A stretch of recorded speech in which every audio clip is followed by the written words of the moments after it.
what role did drugs play in your life, and how did you get involved in drugs? Sure. Ladies first.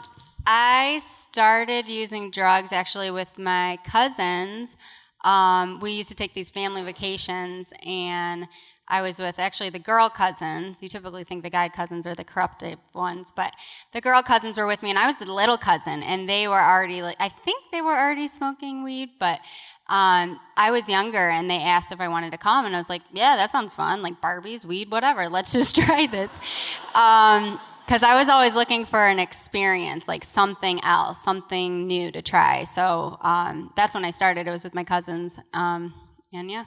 How old were you? I was 14. I was 15 years old, but I had anticipated using drugs my whole life. It was sort of like, hey, that's what you do when you're older. You use drugs, you use alcohol, you have a good time. You know, this is something that everyone does. And so it was Halloween, and some friends of mine had started out with some marijuana, and we smoked it. And I said, this is great. This is way better than not being high. So, but it really kind of hit its kind of crescendo, if you will, in my life when my brother passed away. And I said, wow, this is drugs and alcohol, something that can really numb this and kind of help me not feel that. And so it started being both a crutch and something that I really enjoyed as well at 16, 15. For you, Christina, when you were 14 and you tried that for your first time with your cousins, what led you to continue that, or did you stop and then start again later on in life?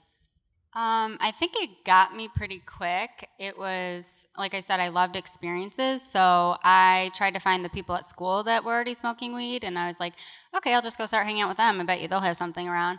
And then it kind of got, even early on, thinking back, it was like a good escape for me, because I would do it whether I was with people or by myself.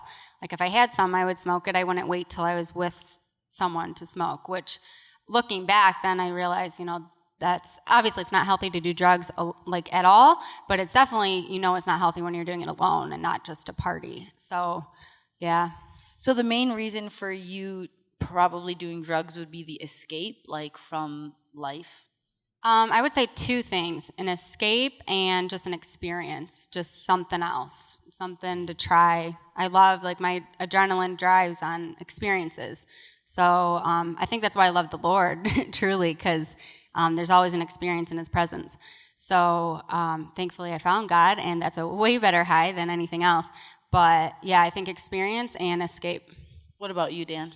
Yeah, I would say that the experience and the escape. I mean, that's everything for me as well. It was something almost where I wanted to try more drugs. I wanted to be high more often and different highs, and it was almost like this is another way to live where life outside of it is boring. Life outside of it is predictable. It's sometimes hurtful, and also in general, I noticed that I liked who I was better when I was high, and I also noticed that a lot of people liked who I was better when I was high. So as you guys were kind of living this life full of experiences and just the different highs, I know you mentioned that most of the time you would just either be by yourself or with people. Were you typically with people or by yourself, or was it just whenever? However, most of the time I was by myself, just because most of the time you're by yourself, and I wanted to be high all the time. So I certainly do with other people, but I really enjoyed just being high by myself as well. So it wasn't necessarily something that you did socially. It wasn't just a social drinker, social smoker. It was more just getting out of your mind. Yeah, I would say I would caveat that and say that when I knew I was going to be in social situations, it was a priority for me to be high. But even if no one else was high, even when I was at church, because when I met the Lord, through and really began to experience Christianity when I came to Mount Zion my senior year when I met Ashley, it didn't necessarily mature me in a way right away where I was like, okay, I'm going to stop using drugs and alcohol. So it was not a social peer pressure thing for me. It was more like, this is what I like to do. This makes me the best me. When did either of you realize that it was becoming a problem in your life? I think I realized it when I was coming out of college, and I noticed that everything in my life revolved around drugs. And if I, like, from the mundane, just like going grocery shopping, and I know I've shared that exhortation on here, that those things that I think are really boring, like pumping gas, going shopping, just doing chores, anything like that, I was like, oh, those things are so not fun. Like, I should be high when I do it, because then I can like have a little bit more fun. And then I realized, well, I'm also only able to smoke like when I'm around friends or around my family. So I realized that everything revolved around drugs, and if I tried to not be high and do something, it wouldn't work, because that was my dependency to get anything done, whether it was fun or not fun. So I think when I kind of even wanted to get better and realized I couldn't, that's when I was like, yeah, I'm all in, too far in. For me, it was kind of sad because you never really know what God is going to call you to be. And I came to Mount Zion and experienced Jesus Christ and a relationship with the Lord that was very active and very real. It changed a lot of things about who I am, a lot of things about what I wanted out of life, and a lot of my relationships and a lot of my friendships. And but I still kept using drugs and alcohol because it was still a big part of me. And to be honest with you, in the back of my mind, I said, I'll quit doing this at some point in time. This isn't going to be me forever. But as I continued with my relationship with the Lord, there were parts of my life that began to be a light for my family, for those around me. And so I developed somewhat of we all have our ministry, right? Even though I was very young, somewhat of a ministry.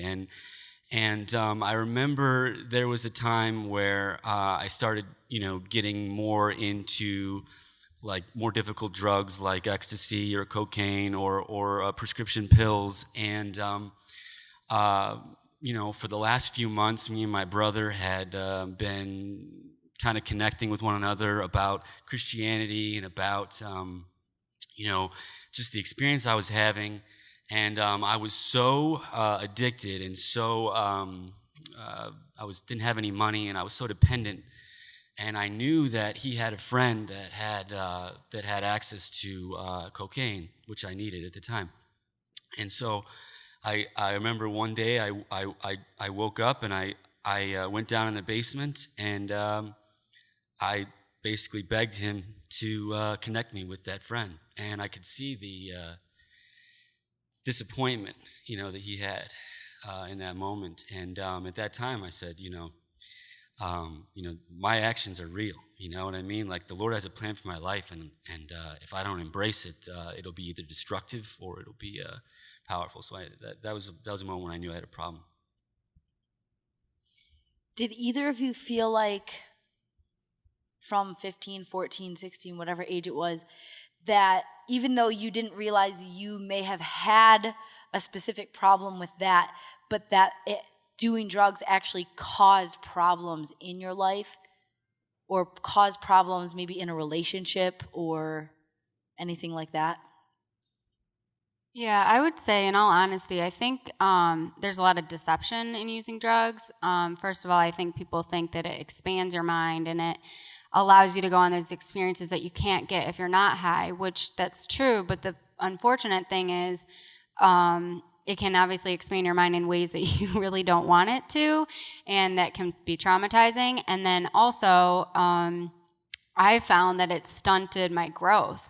So that would be the biggest thing that I think was a harm, and that's a deception about drugs. Whenever you start using drugs or drinking or doing anything that's causing you not to be sober, and the Bible talks about this, you can't grow, you can't mature without being sober. That's why we're called to be sober and awake. And I noticed that, like, I would act like a 14-year-old, and I remember people would say this to me who were in recovery, like, whenever you start using, you're going to act like that emotionally or mentally, And I didn't see that, but truly, like, when something would happen to me, I would just be like this little girl, like, I didn't grow up and mature. It was always stunted my growth.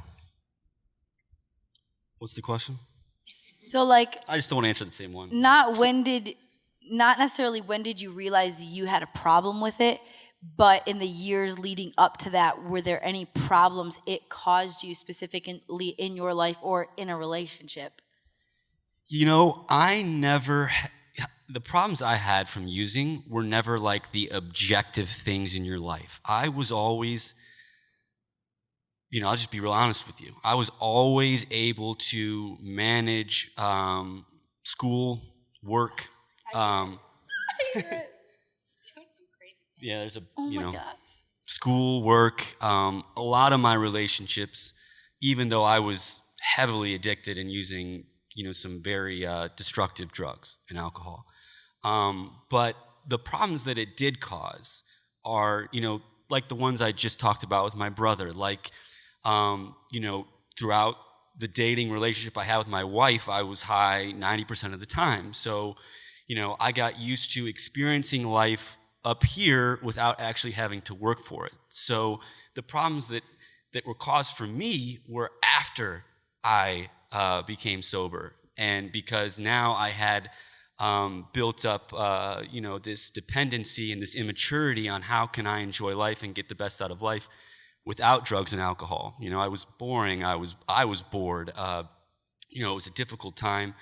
And also I had to learn how to be, I got some really good advice from this guy named Mickey Cummings, right? He's since passed away, and his son was, he spoke Pastor Lee Cummings. Pastor Lee Cummings. Well, I remember coming to him and saying, Mickey, my fiance, she says that the other night, we had this really deep conversation for 3 hours, and she was like, I've never had a conversation with you like that before, Dan. That was amazing. Like, whatever, however you were, like, be that way. And I was like, Mickey, I was high, and he was like, and so my wife's telling me she wants me to be high, He's like, no, she's not. She's telling you that she wants you to be very interested in her. That's what she's telling you. And so I had to learn how to be interested. I had to learn how to be empathetic. I had to learn how to, just live a lot of things in life and go through difficult times without using. And so those were the problems that I had. And then also the fact that it was very embarrassing and destructive to a lot of the things I wanted to do for the Lord, because people knew that I had, or found out that I had used. And so, I would encourage each one of you, if any of you have a struggle with this and you're thinking, I can handle this. This isn't causing a problem in my life. The Lord's trying to build a life for you. He's trying to build you into your purpose. And even though the decisions you're making right now with drugs and alcohol are not causing objective problems with your life, they are digging holes for you to have to get out of, and they are harming potentially, testimonies or relationships that you'd have. Like, for instance, it's still a struggle with my brother today, 11 years later, because of trust issues based on those times. Did anyone ever point out to either of you that you had a problem before you may have known that it was a problem in your life, like a serious problem? Yeah. And how did you handle that? And how did I handle it? I remember actually my brother, who happens to be over in the corner there, mentioned something to me. I remember we were at a Tigers game, and I was a little older.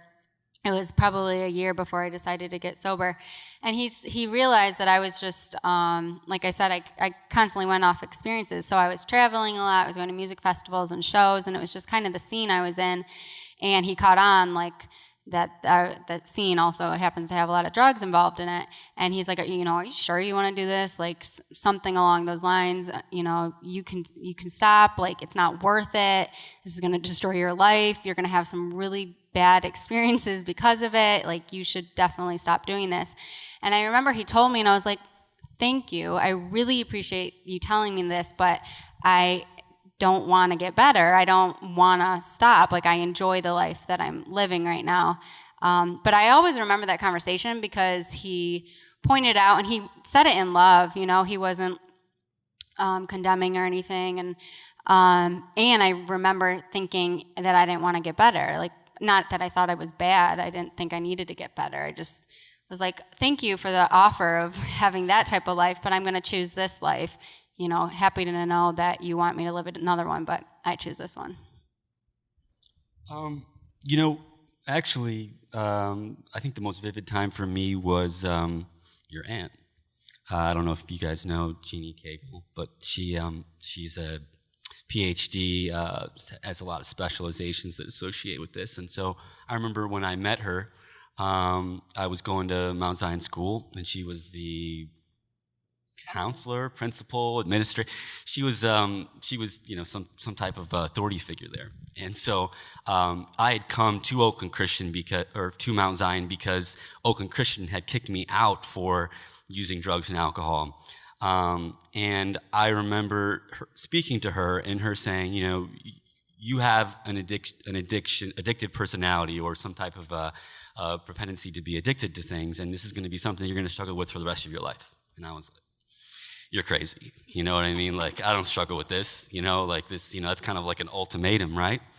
And that stuck with me only because even after I quit using many, many, many years ago, I've noticed that, a lot of the strengths that I believe the Lord has given me, I want to hyper focus on things. I'm ambitious. I want to have bigger experiences. I don't want to settle for, yesterday, if you will.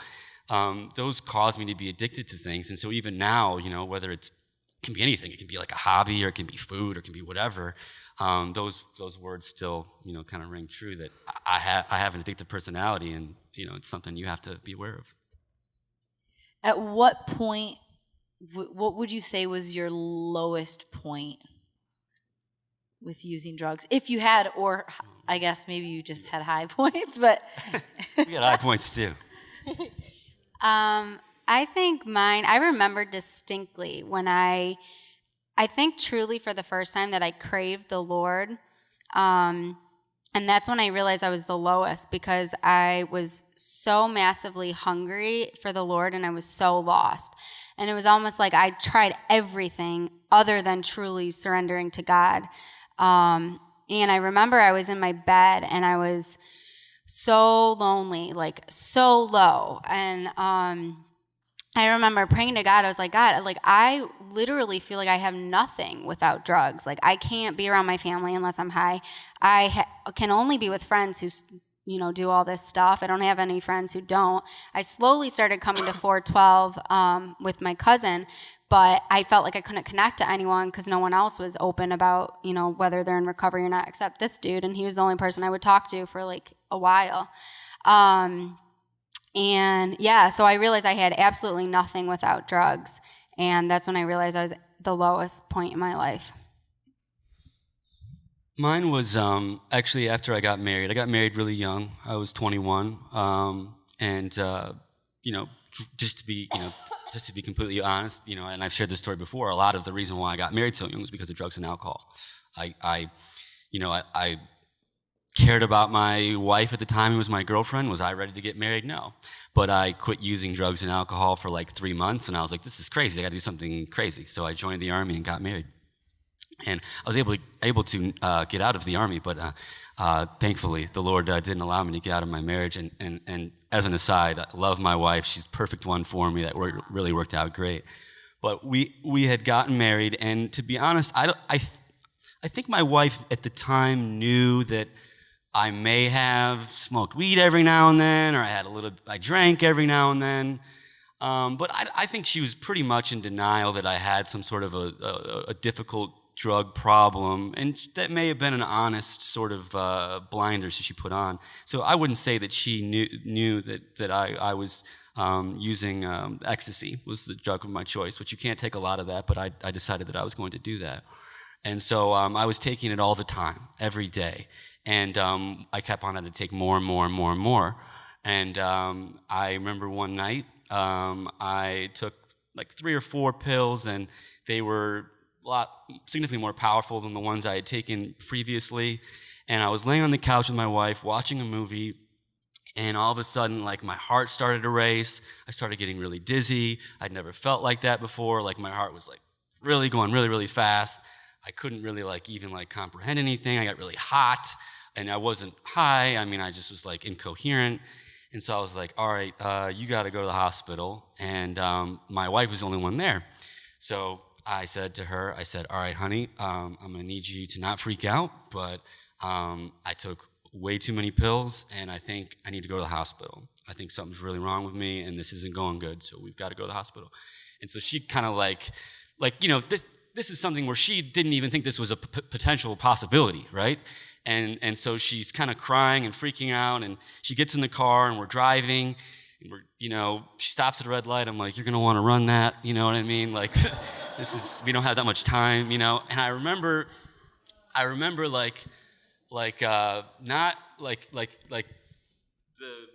my vision closed down to where it was like I could barely see out of this little hole. It was I remember thinking, this is it, you idiot.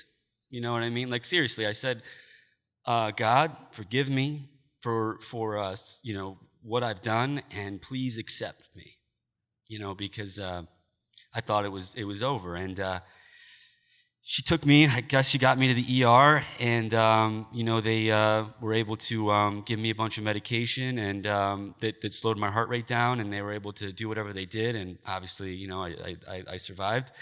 And the next day I went home, and, that was like rock bottom. That was like, okay, you're making permanent problems for your life. And that was the first part. What would you guys say that, through all these different experiences that you've had and going through the lowest point of this, what would you guys say that you learned the most about yourself through kind of this process of the highs and the lows and the addictions?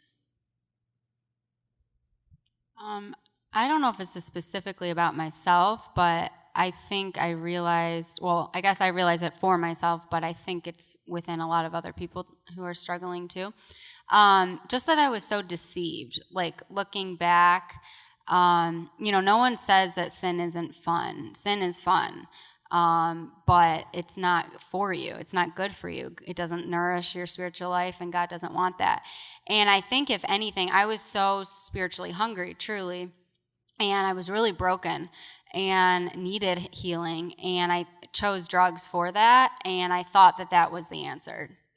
So looking back, I learned that I was deceived, and then I guess through recovery, I learned that, what's so funny? I remember praying for self-control. I always loved the fruits of the Spirit, even though I didn't really understand a lot of the Bible. Throughout this whole thing, the fruits of the Spirit always spoke to me. And I remember thinking self-control. I'm like, who has that? That's impossible. How can you have self-control? I don't get it. And because I was not in control of my life. And I learned through, recovery and getting clean that that's possible. And I feel like now I have self-control. And I did learn that a lot about myself, more through getting clean than being on a bunch of funky stuff. I learned that more about my relationship with God and what that meant to me, because when I hit that low place, it was very embarrassing. It was very difficult for me to come out of it because, I had to show I wasn't this guy who just showed up at church and everyone's like, oh, this guy's a recovering person and let's bring him in here. And, I was going to church. You know what I mean? This was like I had been trying to do the right things for a long time. I was married, So it was very embarrassing. It was very embarrassing. And I came to the point where I said, God, I'm still here. I'm still alive. That means you still have a plan for me. That means I didn't squander it. There's got to be something. And so I just said, okay, if I got to be embarrassed, I'll be embarrassed. I'm not going to stop coming to church. I'm not going to stop seeking that. If I got to be bored, I'm going to be bored. If I can't be a nice guy when I'm not on drugs and alcohol, I'm not going to be a nice guy. I just made this commitment to God that Like, I'm going to run this with you, and if it's a total failure and it blows up, then it's not going to be my fault. It's going to be yours, because I'm going to do everything I'm going to stick with you, Lord, and see if you'll hold up your end of the bargain here, because I'm still alive.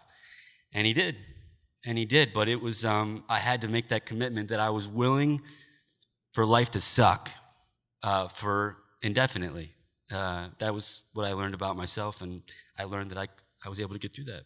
Does life suck indefinitely? It did for a long time, but but you know what? The moment that I actually went through difficult times, or went through that suckage, if you will, I didn't use, and I just kept, showing up at church and just kept trying to serve others and kept trying to do the best I could.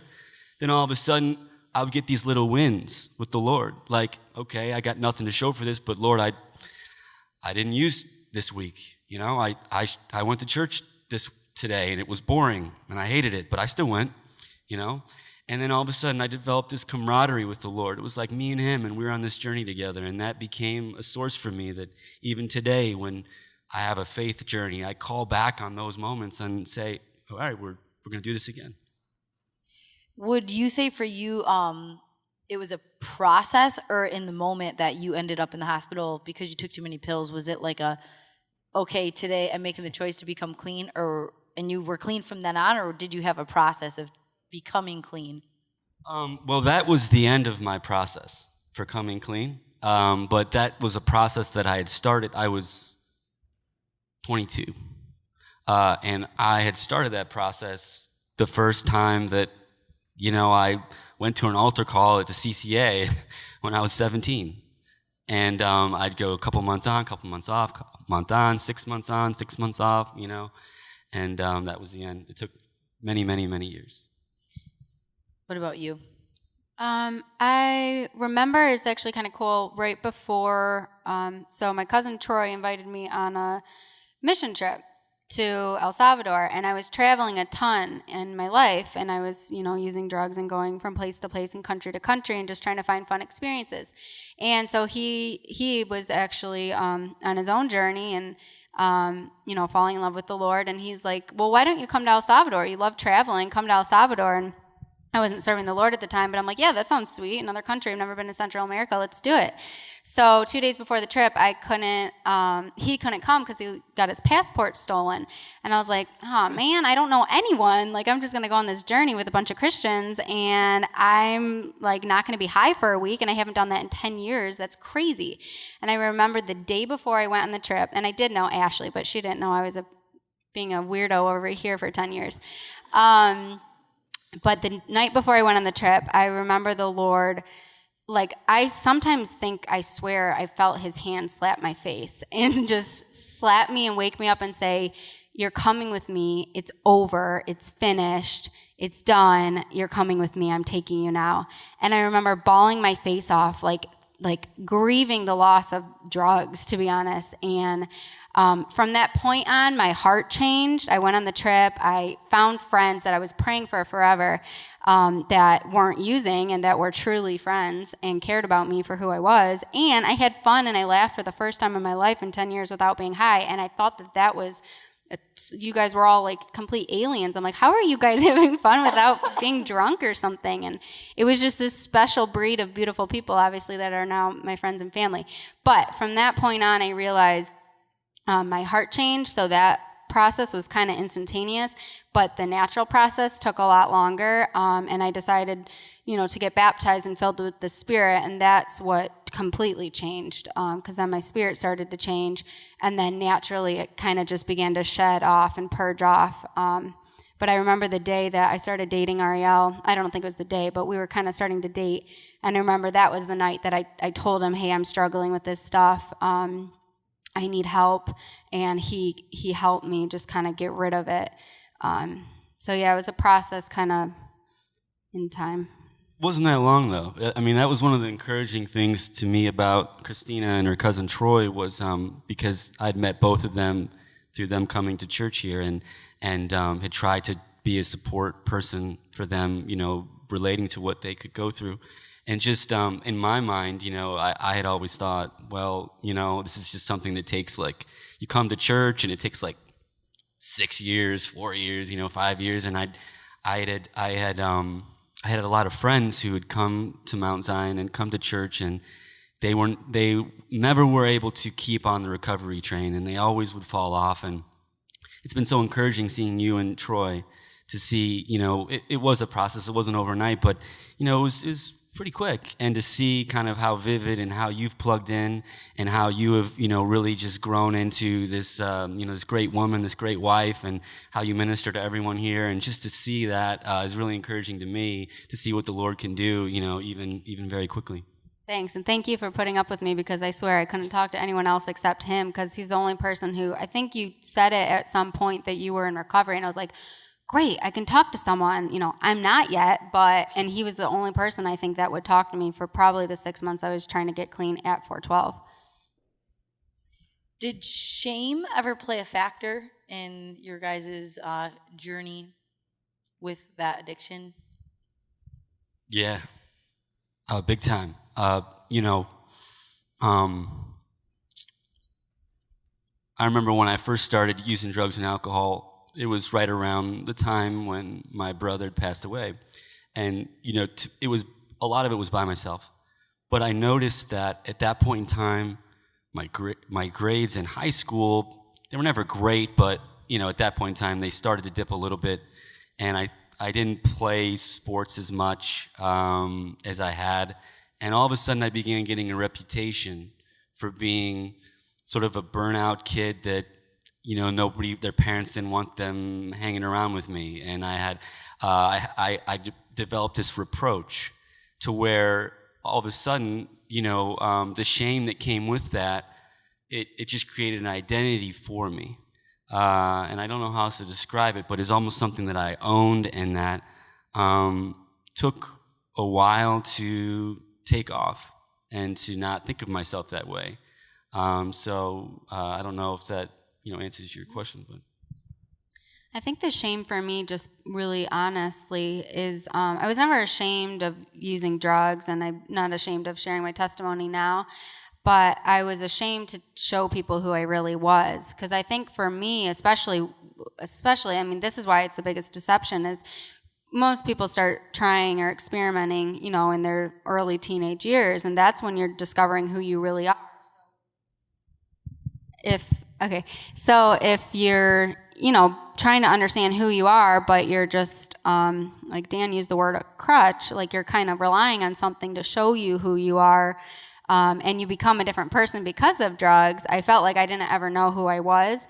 And then finally, when I was sober and in love with the Lord, I was able to slowly come out of my shell, I think.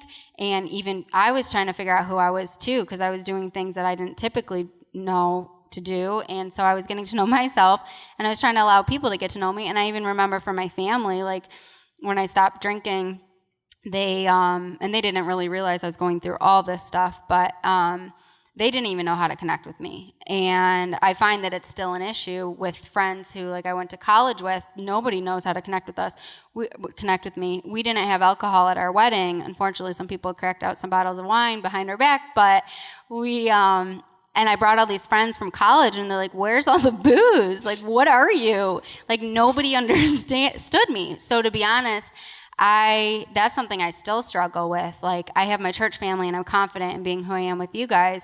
But to anyone else who knew me before, especially like high school reunions are the worst thing in the world, because it's like, I don't know how to be who I am because you knew me as someone completely different.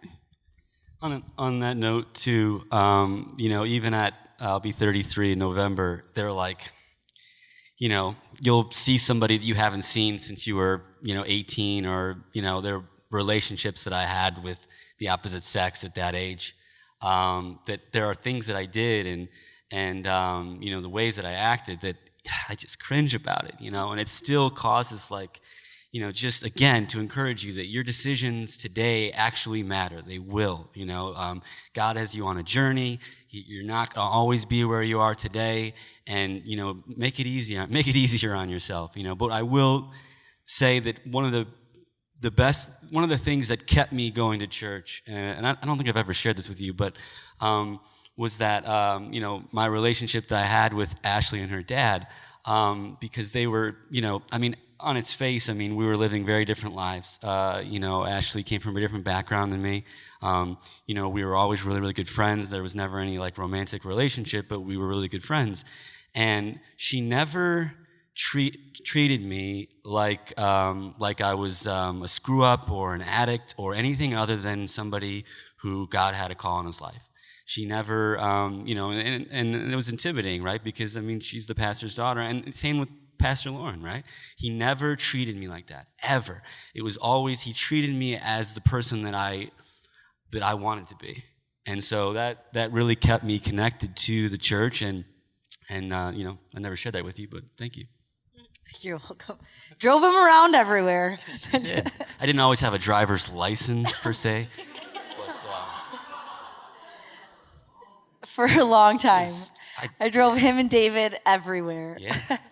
So along kind of that line is, what advice would both of you have for maybe someone out there, someone who's even watching it, like on YouTube or whatever? What advice would you have for someone who is maybe going through this journey and they're in the middle of it, they're in the thick of it? What advice would you have for them? I would say, first of all, you have to want to get better. You have to want to get clean. And if you don't, you won't. There has to be that drive and that desire to do it. And then I would also say that the biggest thing, I think, is just sharing with someone where you're at, whether it's someone here or at a church, or in your family that you can trust, that can help you. I think that, being held accountable is huge. I remember Dan held me accountable early on when I didn't know like how to be social without being high. And I remember I told him like, oh no, I just got drunk. Like, I'm so proud of myself. And he's like, you still failed. You definitely failed. I was like, no, you have no idea how many things were going around at this party. Like, I'm so proud of myself. He's like, no, yep, you definitely dropped the ball still. So I was like, dang, I really thought I did good. So it was good to hear that, like, no, like your baby steps are way too baby. Keep going. These baby steps are way too baby. Speaking of baby, Ariel and I are having a little baby. Woo! All right. I think I felt like that was going to be true because last week I said congratulations, but you thought, interesting. Congrats to you too, Dan. Oh, They're I'm having having a one baby too, too. if you didn't hear. When are you due? We're doing May. So are we. I know. We'll talk after. Okay. Boys. You want boys? But yeah, no, honestly, if you are struggling, it's okay, first of all. Maybe for whatever reason you got into it, I think you carry a lot of shame when you're using drugs. And the biggest way to break that shame is by just telling someone that you're struggling that can help you through it. And then definitely get linked up with some type of treatment plan because you can't do it on your own. So whether that's counseling or going to treatment or finding a center nearby that can help you or going to some type of group or class at church or going to something every single day just to hold you accountable. Yeah, I would advise a two-step process. Number one, I would say go to church and commit yourself to being in an environment where God is speaking to you, where there are people that can mentor you. And then the second part of that is even though you're still going to use, like even though you're probably still going to use for a while. And then I would challenge God. I would play a game of chicken with God. I would say, God, I'm not gonna use, and I'm gonna go to church, and I'm gonna try to live your way, and I really need you. I need you to come through for me, and I, essentially challenge him to meet you with what you're doing, and see whether or not he fails you first or you fail him first. And I think that because God will meet you where you're at, and God loves to be challenged. God loves for someone to say to him, you know what, Lord, I believe you can do this, and I need you to come through for me. Nothing else can come through for me, and I'm going to go your way, even though it's going to be tough. And there's all kinds of examples in the Bible of that working out, and I'm an example. So challenge the Lord and see if he'll come through for you. I bet he will. He will. I have one other thing to say on that, because I think I did a lot of like the tangible, natural things. And Pastor Lauren talks about this, but the natural and the spiritual meet the supernatural, and that's truly the only way that I believe you can recover. And whether you're struggling with anything, that's sin, that's not, that separates you from God and doesn't help you on your path to where he's calling you. But I think in terms of the Lord, I had to constantly surround myself with God. So I got so deep into worship music. I started to worship, myself, and then just being so perceptive to his voice, like in his touch, because he'll heal you, and it's a healing touch that comes upon you in that deliverance and that purging process to get all that junk out of you, and to retrain your mind, getting into the Word of God and understanding it and memorizing it, and just allowing that to fill your heart and your mind. So definitely some natural steps and spiritual steps. Oh, one more thing. I said this to Troy, actually, your cousin, and it was true for me, and I remember having a conversation with him about this, was that I really didn't feel like I had really recovered until I went through a really tough time and I didn't use. So if it's alcohol, if it's a codependent relationship you have with someone that's not healthy for you, if it's sex, whatever it is, whatever it's addictive, make up in your mind that you really haven't beaten it until you've experienced a difficult time and not went back to it. So that when you get in that difficult time, you're like, all right, game on. Like this is my purpose. This is the moment. As opposed to saying, okay, I'm 10 days sober, and then you have this difficult time come through, and you're like thrown out of guard. Like, wait a minute, So I think that's key. What advice would you give for anyone out there who they may not personally be going through a situation, but they might have a friend or a family member who is going through a similar situation? What advice would you give for them to maybe reach out to or help someone who's going through a situation like that? Sure. We got a rhythm here, so I didn't want to jump in. Ladies first. Yeah. Got it. I would say that, first of all, when you confront them, it's okay to confront someone. The worst thing is to hide it under the rug and act like nothing's happening. Because eventually I think that person will want to get out. There's no way you want to stay in drugs your whole life. I don't think. But the biggest thing is, I think that you can be let down and just understanding when you go to that person, whoever it is that's struggling in your life, that they may want to get better, but they may not want to get better. But truly, when they want to get better, that's when they can get better. So understanding that when you go and confront them, first of all, you're planting a seed, like my brother did. He planted a seed. I didn't. If he hadn't said anything, I wouldn't have realized my family even caught on to what I was doing. And then maybe it took a year or so later, but then I was okay, kind of, I felt a little bit more confident that my choice to get clean was the right choice. So I think just confronting in love and not being judgmental. And then also recognizing that typically someone's doing drugs or struggling with some type of eating disorder or any type of addiction because there's something going on. You don't just wake up one day and decide you want to do all this weird stuff. But I think also asking that person, like, what's going on in your life? Like, are you okay? Are you struggling with something? Where's your heart at? And getting to know where their heart's at in life. Because the drugs or the whatever addiction is just a mask for something that's deeper.